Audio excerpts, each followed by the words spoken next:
Bismillahirrahmanirrahim. Teman-teman sekalian rahimakumullah, saya akan melanjutkan membacakan buku ini, yakni buku Titik Temu Wahabi NU, buah karya Profesor Ali Mustafa Yaqub. Pada pertemuan di video sebelumnya kita telah sampai pada bab kelima. Maka pada kesempatan ini saya akan membacakan yakni bab ke-6 dari buku ini. Ya. Bab ke-6 dengan judul Titik Temu Wahabi NU.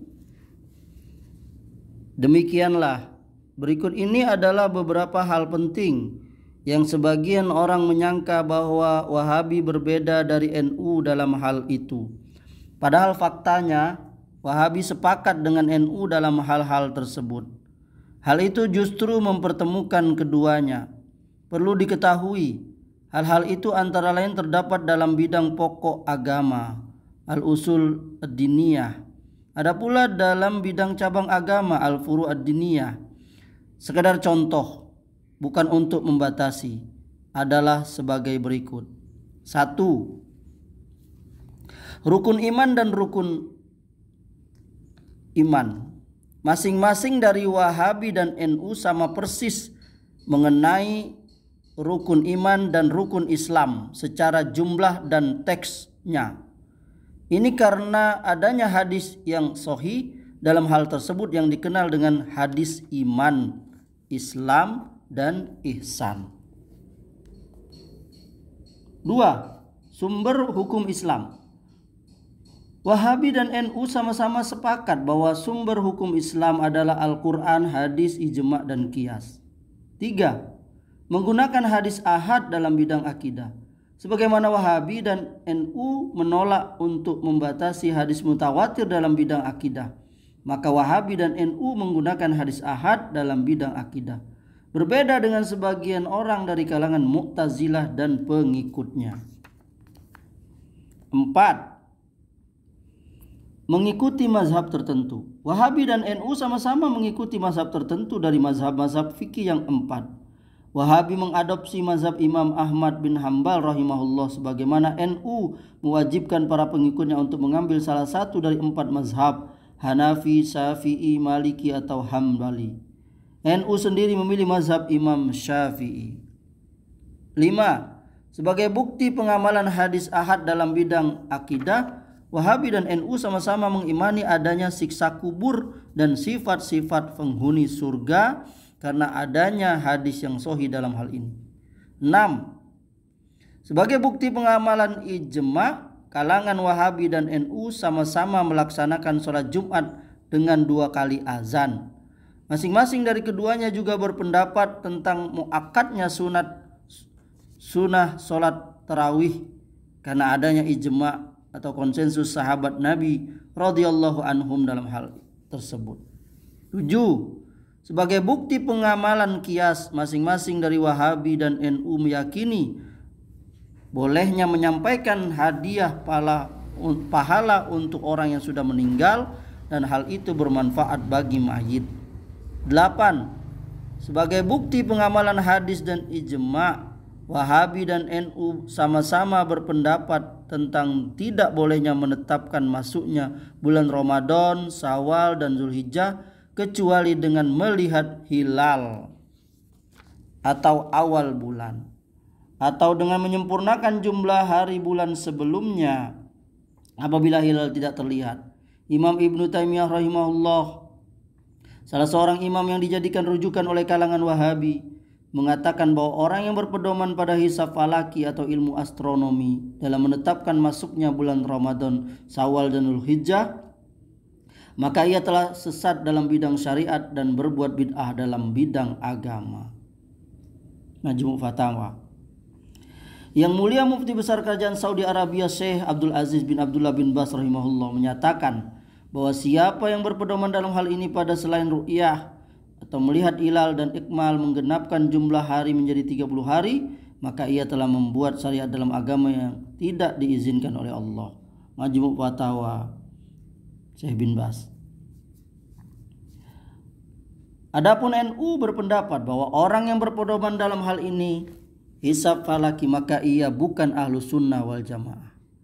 Imam Al-Khattabi dari ulama mazhab Syafi'i yang dijadikan rujukan oleh NU mengatakan bahwa menggunakan hisab falaki dalam menetapkan masuknya bulan Ramadan, Syawal dan Zulhijjah belum pernah terjadi kecuali setelah pertengahan abad keempat.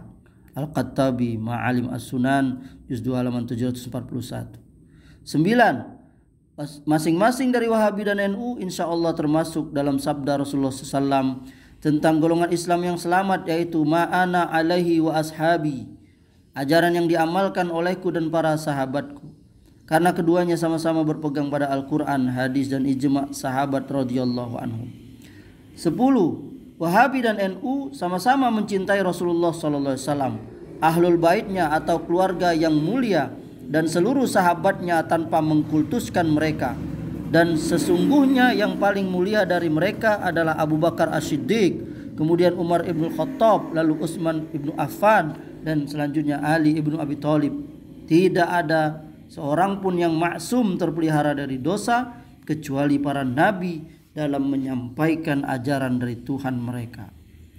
11. Masing-masing dari Wahabi dan NU menolak keras setiap orang yang mencaci maki para sahabat Nabi SAW, mengkultuskan sebagian mereka dan bersikap berlebihan terhadap mereka sehingga memposisikan derajat mereka di atas derajat Rasulullah SAW, bahkan menjadikan sebagian sahabat sebagai Tuhannya. Klaim mencintai ahlul bait Nabi yang mulia tidak sah dan tidak bermanfaat kecuali dengan mencintai semua sahabatnya radhiyallahu ta'ala anhum. 12.